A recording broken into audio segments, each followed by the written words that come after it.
Combining a fasted, high-intensity interval workout with immediate cold water immersion is the biological equivalent of redlining an engine to burn out carbon buildup.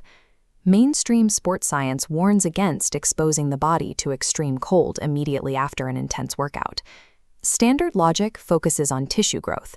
Cold water rapidly blunts muscle synthesis and actively prevents hypertrophy.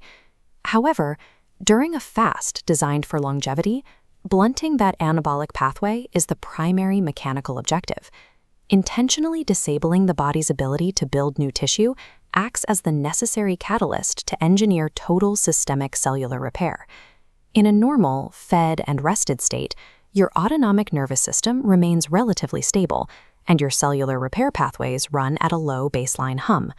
That baseline shatters when you stack thermal, oxidative, and energetic stressors at exactly the same time. This dashboard maps the precise biological shifts triggered by this protocol. The top track continuously monitors your autonomic nervous system, while the bottom track monitors your cellular pathways, tracking the response from the moment of impact to 12 hours later. At T0, the exact moment the cold plunge begins, we see a violent physiological reaction. Tracking these two metrics over the next 12 hours reveals exactly how acute, macro-level stress predicts and controls micro-level cellular adaptation. People often assume jumping into cold water after exercise passively cools the core and flushes out circulating stress hormones. Instead, the initial thermal shock functions as an acute secondary stressor. At the 5-minute mark on this autonomic track, a sudden surge of noradrenaline forces sympathetic tone past the initial exercise spike. The body deploys this noradrenaline to violently constrict peripheral blood vessels, strictly protecting your core temperature from the cold. The cold exposure does not aid immediate recovery. It deliberately escalates your systemic biological stress to prime the nervous system for an inevitable rebound. The critical shift happens roughly 30 to 60 minutes after you exit the water. Your nervous system must now handle the severe physiological demand of actively rewarming the body. To generate heat, the nervous system shifts into a deep parasympathetic state. This rebound acts as a sweeper, rapidly clearing circulating orexin, cortisol, and adrenaline from your bloodstream.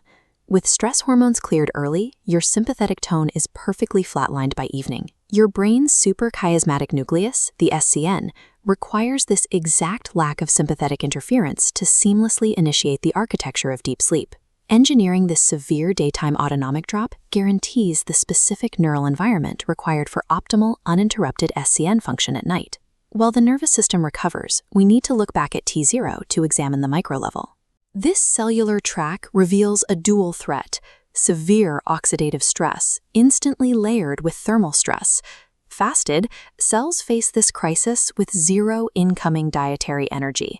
To survive, the cell forcibly activates FOXO3, a longevity transcription factor, rapidly upregulating antioxidant defenses to neutralize the hazard zones. Next, it ramps up autophagy to locate and clear out the metabolic exhaust generated by your physical exertion. Without exogenous energy, forcing this specific dual-threat environment leaves the cell no choice but to trigger its deepest protective mechanisms. The sudden, drastic drop in skin temperature during the plunge initiates another distinct biological trigger. It forces the expression of RBM3, a highly specialized cold shock protein that appears only during rapid thermal drops. RBM3 plays a unique role in your brain, structurally binding to and protecting delicate neural synapses from stress damage. Simultaneously, your cells address their energy deficit. Both the physical fast and the intense cold exposure independently activate the PGC1-alpha pathway. Executing these stressors back-to-back acts as a geometric multiplier for that exact pathway. This multiplication issues a massive system-wide biological directive, instructing your cells to construct new, highly efficient mitochondrial networks.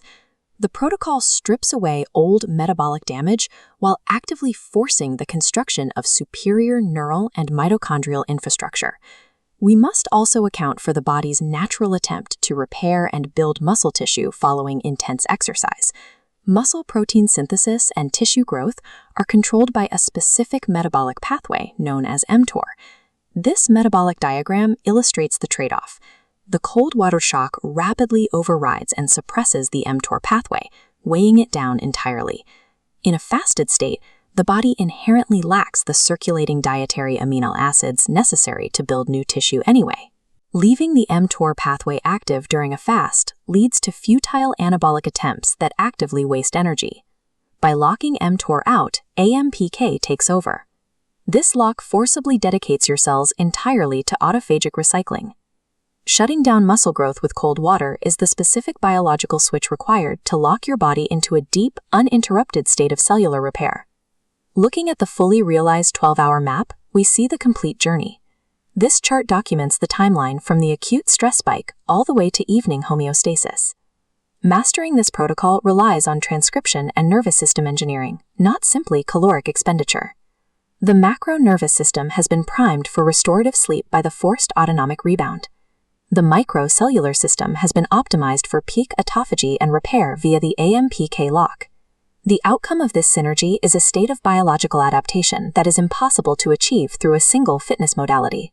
By doing this, you forcefully command the system to clear its exhaust, protect its synapses, and build new mitochondria. Health optimization requires more than avoiding stress. It requires deliberately redlining the biological engine to drive systemic cellular repair.